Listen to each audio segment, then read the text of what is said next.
સમસ્યાઓ વધતી દેખાઈ રહી છે। આજે પણ ઇન્ડિગોની 200થી વધારે ફ્લાઇટ્સને અસર પડી છે।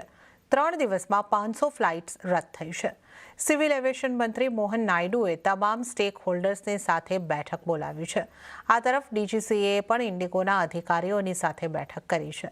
આ પરિસ્થિતિ પર વધુ વિગતો લઈએ સહયોગી કરણ નેઘાંતી પાસેથી।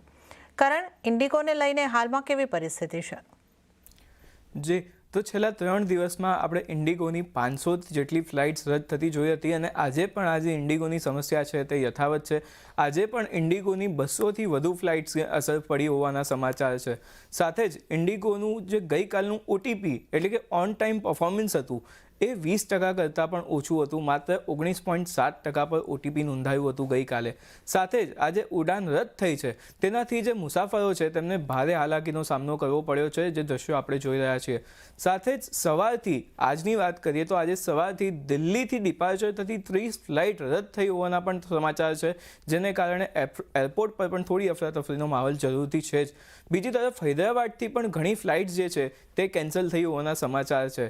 તો સાથે જ ઇન્ડિગોની જે 60% ફ્લાઇટ્સ છે તે વિલંબ સાથે ચાલી રહી છે, એટલે કે ત્યાં પણ જે છે તે સ્મૂથ જે ઓપરેશન્સ છે તે નથી થઈ રહ્યા, એટલે કે તમામ જે મેનેજમેન્ટ છે તે ડામાડોળ થઈ ગયું છે। સાથે જ આ જે ક્રાઇસિસ થઈ છે તેના માટે મેનેજમેન્ટ જવાબદાર છે તેવું ALPA એટલે કે એરલાઇન પાયલટ એસોસિએશને જે છે તે એક નિવેદન આપ્યું છે। તો બીજી તરફ આ મામલો એટલો બધો વધી ગયો છે કે ડીજીસીએ પણ આમાં ઇન્ટરવીન કરવું પડ્યું છે। ડીજીસીએ ઇન્ડિગોને આદેશ આપ્યા છે કે જે તેમનું ક્રૂનું રોસ્ટરિંગ છે તે કંપની સુધારે। સાથે જ ATC એટલે કે એર ટ્રાફિક કંટ્રોલર અને એરપોર્ટ ઓથોરિટી સાથે તેમનું જે કોર્ડિનેશન છે તે પણ કંપનીને વધારવા માટે કહેવામાં આવ્યું છે। સાથે જ ડિસ્ટ્રપ્શન મેનેજમેન્ટ પણ વધુ સારી રીતે કંપની કરે તેવું પણ ડીજીસીએ તરફથી એક આદેશ જે છે તે કંપનીને આપવામાં આવ્યો છે।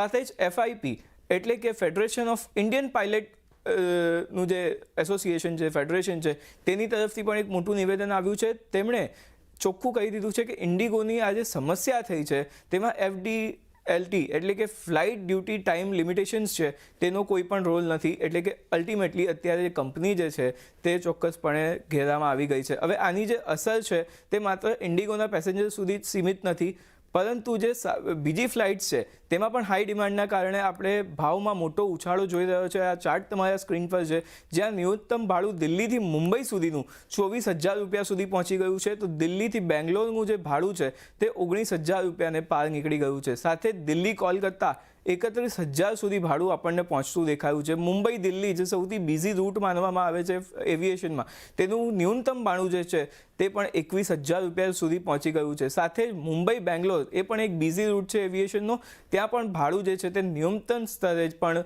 22,000 આંબી ગયું છે। એટલે કે આજે ઇન્ડિગોની સમસ્યા છે, જ્યાં સુધી તેનું નિવારણ નહીં આવે ત્યાં સુધી મુસાફરોને ચોક્કસપણે ખૂબ જ હાલાકી થવાની છે તે નક્કી છે। જી કરણ, આ સમગ્ર જાણકારી આપવા બદલ આપનો આભાર। તો ફ્લાઇટ્સ રદ થવાને કારણે યાત્રીઓને પણ ઘણી મુશ્કેલીઓનો સામનો કરવો પડી રહ્યો છે। સંવાદદાતા રોહને અમુક લોકો સાથે વાતચીત કરી, આવો જોઈએ। हर आधे घंटे बाद मैसेज आता था फ्लाइट 1 घंटा लेट है, उसके बाद भी कुछ नहीं हुआ। अब 12 बज गए सुबह 6 बजे वाली फ्लाइट के। अच्छा। तो हाँ, अभी भी मैसेज आ रहा है वी आर ट्राइंग। तो कल से यही चल रहा है। तो अभी आप एयरपोर्ट पे कब आए? हम सुबह 4 बजे आ गए थे एयरपोर्ट। आप सुबह 4 बजे से एयरपोर्ट पे हैं? बिल्कुल जी। तो आखिरी बार कब इंटीमेशन दिया गया? कोई इंटीमेशन नहीं, 10 बजे के बाद कोई इंटीमेशन नहीं है जी। और वहाँ भी कोई सुनवाई नहीं है। एक आदमी की ड्यूटी खत्म होती, दूसरा आ जाता है छुट्टी। तो अभी क्या बता रहे हैं, डिले है या कैंसिल है? कुछ नहीं बता रहे जी। ओके। जाना नहीं जाना तो जाके कैंसिल करवा लो अपना। तो आपने क्या डिसाइड किया, आपको कैंसिल? मैं कैंसिल करवा के बाय ट्रेन जा रहा हूँ।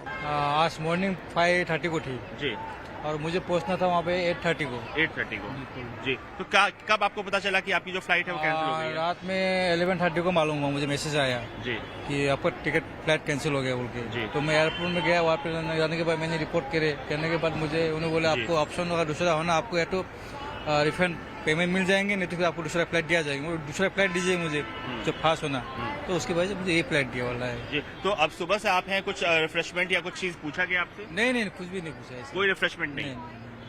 ऐसा कुछ भी नहीं। अभी भी फ्लाइट देरी है, यहाँ पे दिखा रहा 8 बजे का दिखा रहा। आपको अभी भी उम्मीद नहीं है कि समय से आएगी? मुश्किल है।